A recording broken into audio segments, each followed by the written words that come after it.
सभी जो गणमान्य व्यक्ति हैं उनको सभी को मैं वंदना करता हूँ। आज का जो बिंदु ओम शांति का रखा है, मैं इसी को शीर्ष पर रख के चलूंगा। जय, क्या हम शांति में जी रहे हैं?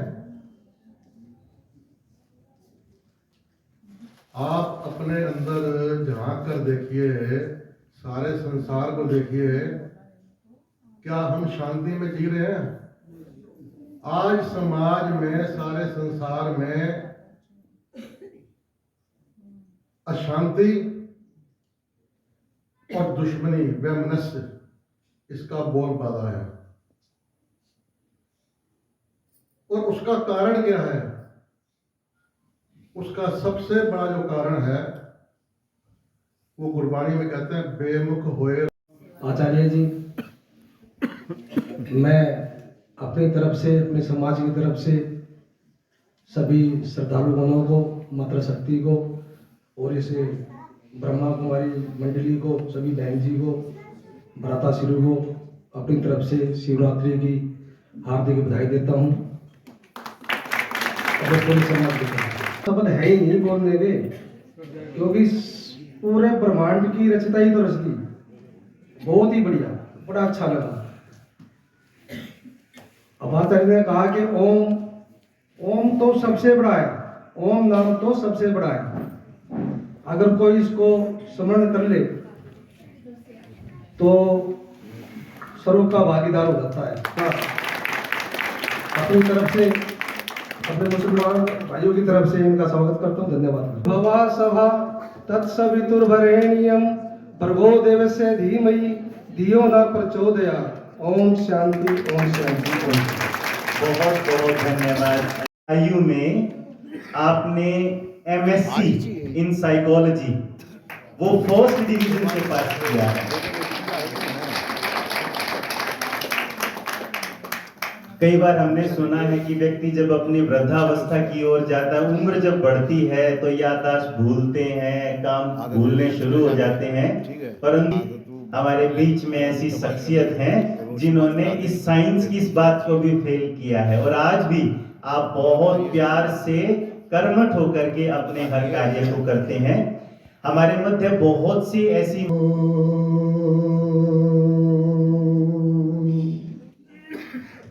ओम त्वमेन पिता वसो तुम माता सतः कतो बभूवित अदाते सुमननी महे। मंचासीन सभी मान और सम्मान के संतगण,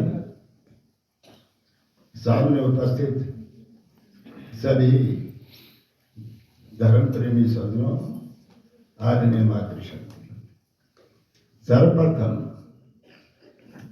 ये शिवरात्रि के अवसर पर जो फंक्शन अरेंज किया जा रहा है उसके लिए मैं आपका बहुत धन्यवाद करता हूं और शिवरात्रि की हार्दिक शुभकामनाएं आपको प्रेषित करता हूं। मेरे से पहले आपने कुछ बातें पढ़ी हुई हुआ करती थी। मेरी बहनें बैठी हुई हैं, बेटियों के बराबर है सब। एक आदमी को छोड़ दो, वो बहन के बराबर हो। आपने नाम सुना होगा सावित्री का, सुलभा का और मदान समय का। जो कुछ चाहती थी वही उन्होंने वैसे ही अपने संतानों को बनाया। हमारे शास्त्र कहते हैं माता निर्माता भवती। मां संसार में बनाने वाली होती है। जैसे संस्कार मां अपने बच्चों को देगी वैसे ही बच्चा डेवलप होता है। और हमने देखा भी है, आपने सुना भी होगा, कितनी ऐसी एग्जाम्पल्स हैं। आप भी अपने घर में अपने सभी के बच्चे हैं, उसी से देख लीजिएगा। जैसा हम सिखाते हैं, जैसे संस्कार देते हैं, वैसे ही आगे बढ़ के वो होता है।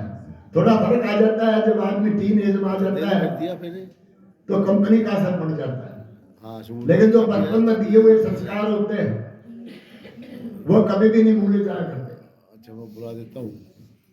मैं हो सकता है थोड़ा सा डाइवर्ट करूं, लेकिन बता देता हूँ आपको।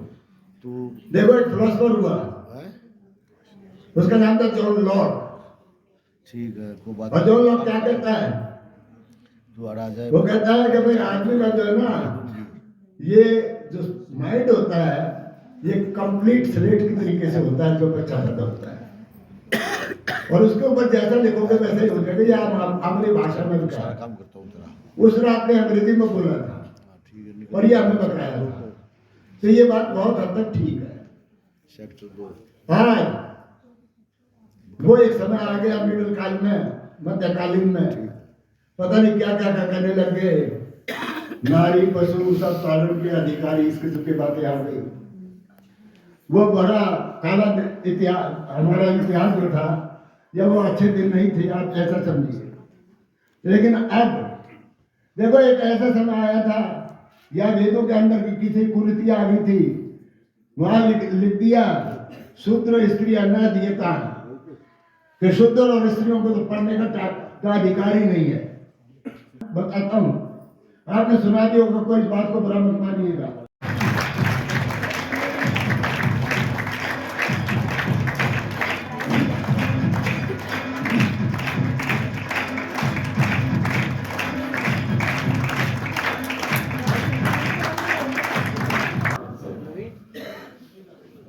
वर्णानामर्थसङ्घानां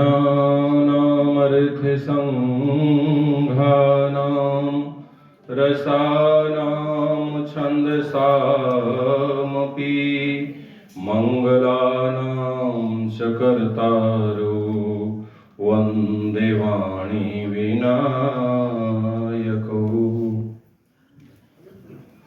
आज के इस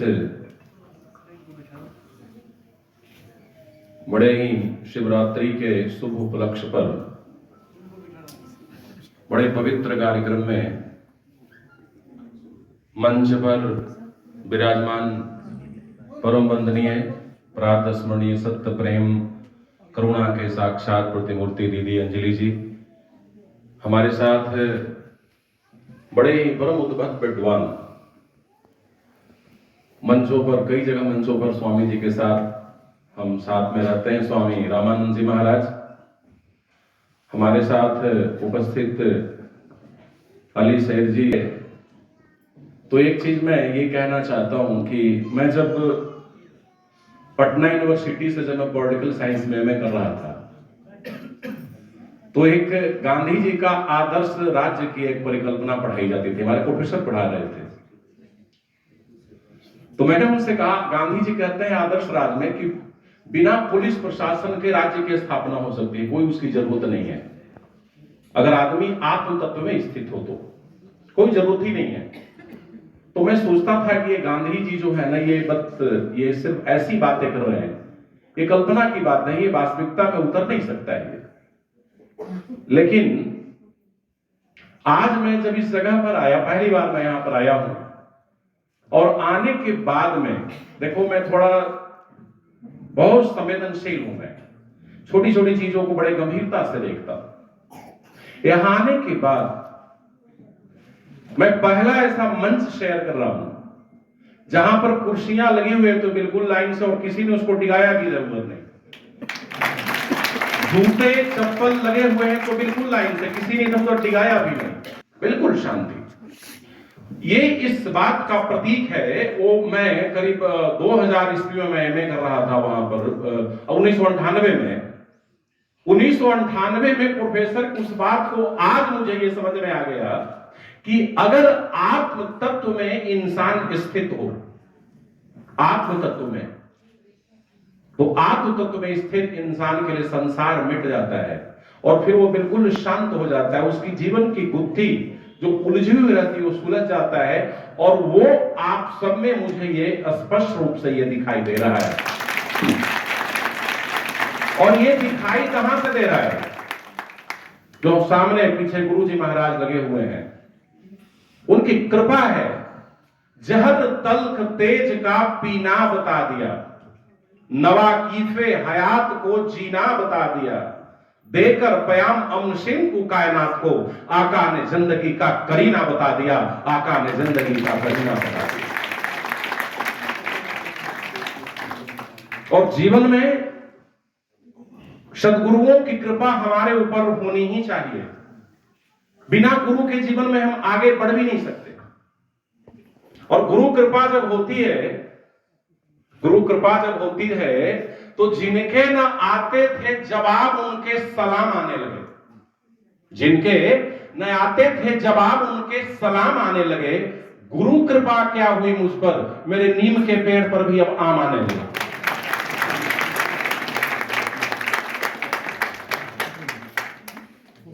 देखो, भगवान श्री रामचंद्र जी महाराज अयोध्या की गद्दी पर बैठे, राज्याभिषेक उनका हुआ।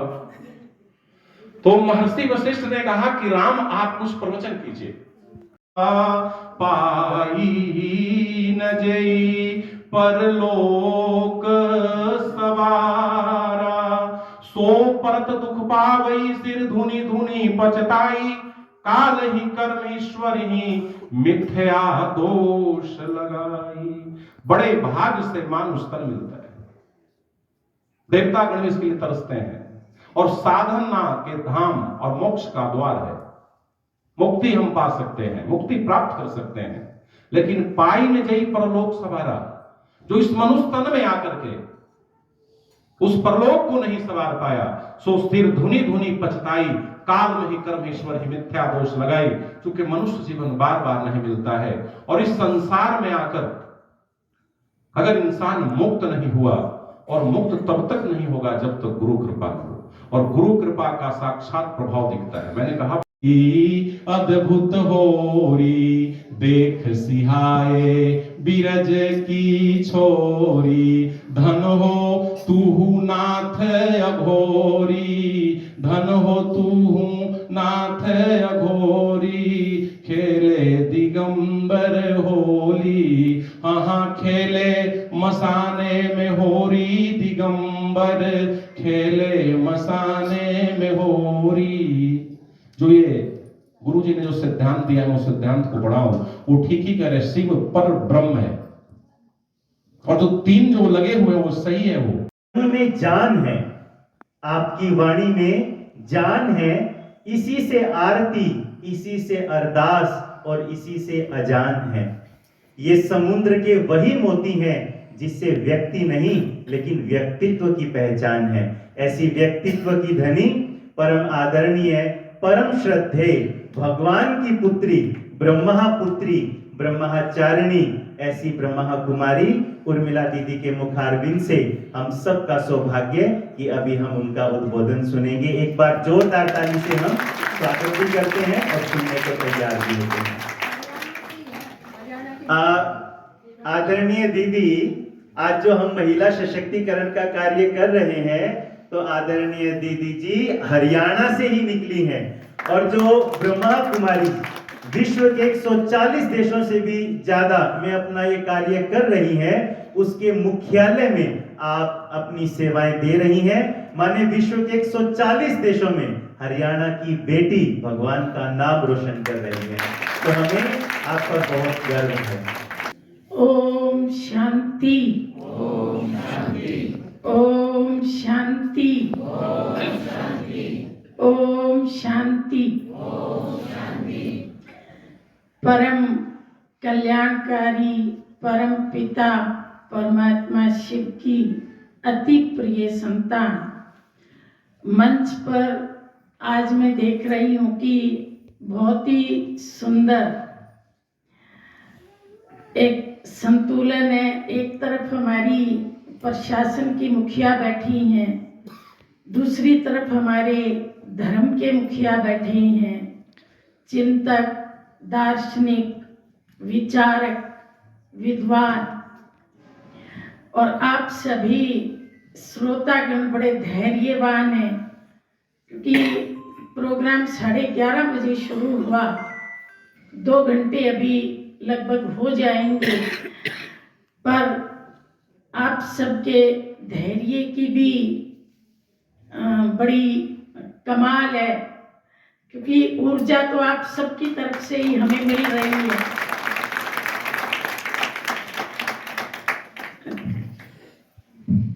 तो ऐसे ऊर्जावान मंच से मैं अभी कुछ शब्द आप सबके सामने रख रही हूँ। सबसे पहले हम धर्म की बात करेंगे। मेरे से पहले धर्म की परिभाषा दी जा चुकी है। धर्म का मतलब है दिव्य गुणों को अपने जीवन में धारण करना, और वो धर्म जब जीवन में धारण हो जाता है तो जीवन से दिखाई देता है। धर्म पुस्तकों में दिखाई दे या धर्म जीवन से दिखाई दे। अगर धर्म केवल पुस्तकों में है तो पुस्तकें तो अनंत हैं, लेकिन मैंने धर्म की जो धारणा है, सत्यता की धारणा, प्रेम की धारणा, पवित्रता की धारणा, नम्रता की धारणा, शांति की धारणा, खुशी की धारणा, अंतर्मुखता की धारणा, त्याग की, तपस्या की, सेवा की, वो जीवन में उसी प्रकार पचा ली जैसे हम भोजन को पचा लेते हैं और फिर वो खून बन जाता है। तो खून शरीर से अलग नहीं होता ना। इसी तरह से ये मूल्य 24 घंटे मेरे जीवन के हर कर्म में परिलक्षित होते हैं। तब हम कहेंगे कि मेरा जीवन धार्मिक है, मैंने जीवन को धार्मिक बनाया है। अलग बौद्ध धर्म, क्रिश्चियन धर्म, इन धर्मों को हम उसी तरह से मानते हैं जैसे एक केला है, और केले को जब आप छीलते हो तो उसके 3 छिलके 4 छिलके चारों तरफ आ जाते हैं, पर बीच में क्या निकलता है? केला। केला तो एक ही है ना, चारों तरफ क्या थे? छिलके थे। तो अलग अलग धर्म छिलकों के रूप में है, लेकिन उनका सार, आध्यात्मिकता एक है।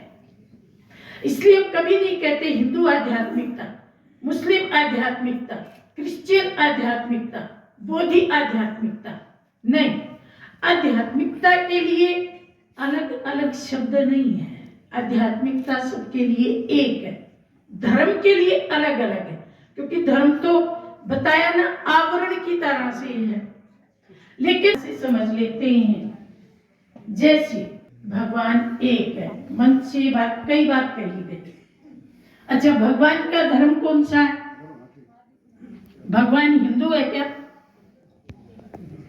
भगवान मुस्लिम है क्या? भगवान क्रिश्चियन है क्या? भगवान बौद्धि है, जैनी है, पारसी है? हम सब किसके बच्चे हैं? तो जब भगवान का कोई धर्म नहीं तो उसके बच्चों का हिंदू, मुस्लिम, सिख, ईसाई धर्म कहां से आए? पिता से धर्म आता है। धर्म, पिता का धर्म क्या है? जैसे हम कहते हैं कि धरती का धर्म है सहनशील, स्थिर रहना, तो जो भगवान के गुण हैं वही भगवान का धर्म है। जब हम उसको याद करते हैं तो उसको कहते हैं हे दया के सागर। दया उसका धर्म है और मैं उसका पुत्र हूं, तो मेरा धर्म दया है। हम कहते हैं हे प्रेम के सागर, मैं उसका पुत्र हूं, मेरा धर्म प्रेम है।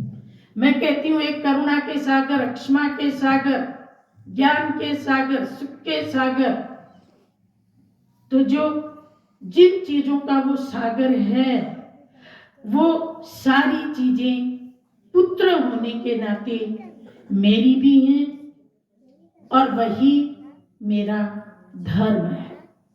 तो फिर ये हिंदू धर्म कैसे हुआ? का निमंत्रण स्वीकार किया और आप हम सब के मध्य इस कार्यक्रम की शान को बढ़ाने के लिए आज उपस्थित हुई हैं।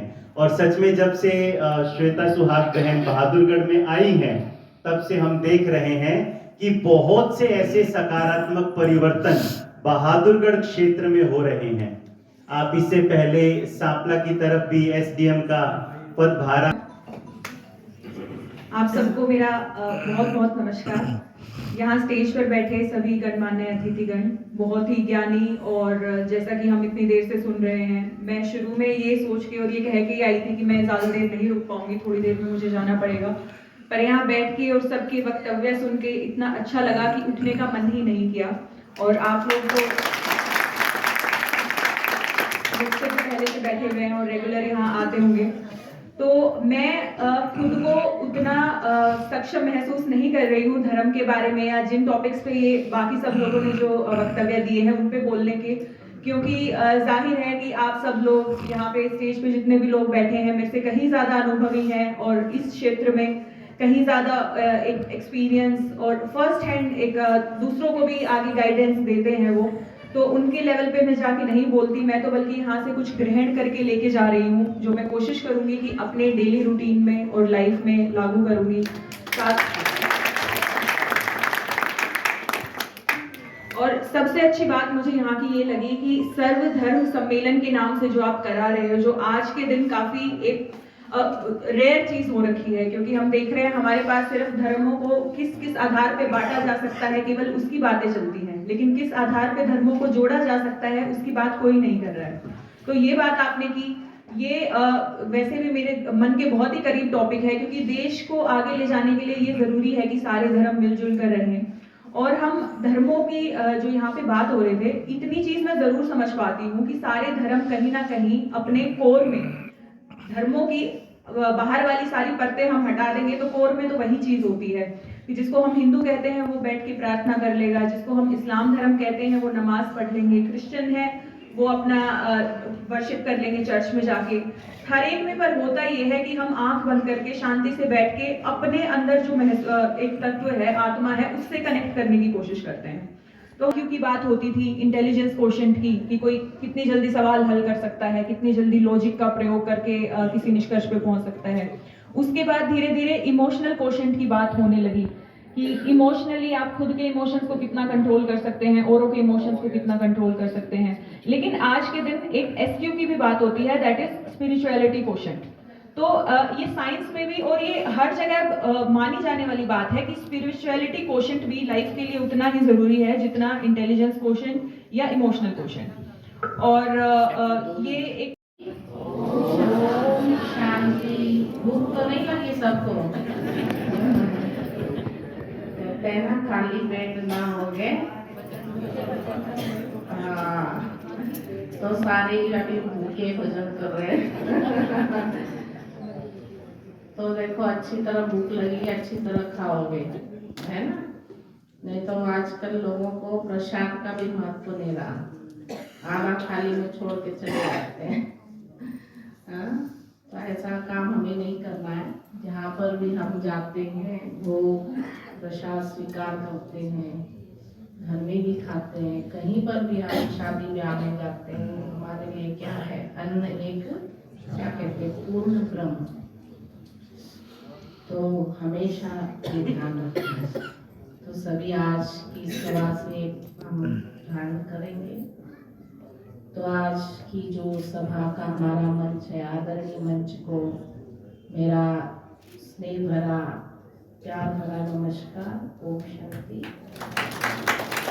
और हमारे सभा के आप सब आदरणीय स्नेही प्रभु प्रेमी सभी भाई बहनों को भी बहुत बहुत प्यार भरा नमस्कार, ओम शांति।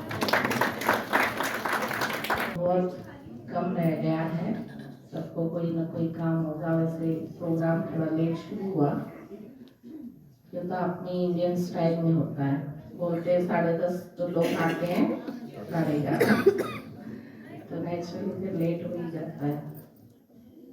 तो आप सबको स्किट के माध्यम से जो एक छोटा सा संदेश मिला, जो आज हमारे इस प्रोग्राम का टोटल थीम था कि इस सारी पृथ्वी को हमारे महात्माओं ने, संतों ने अपने पवित्रता के बल से थमाया और स्वयं परमात्मा जब फिर नहीं थम पाया तो परमात्मा का अवतरण हुआ। तो परमात्मा ने अपने स्वरूप को नारी के स्वरूप में, कहते हैं ना, माँ की रचना जो है वो भगवान का स्वरूप है,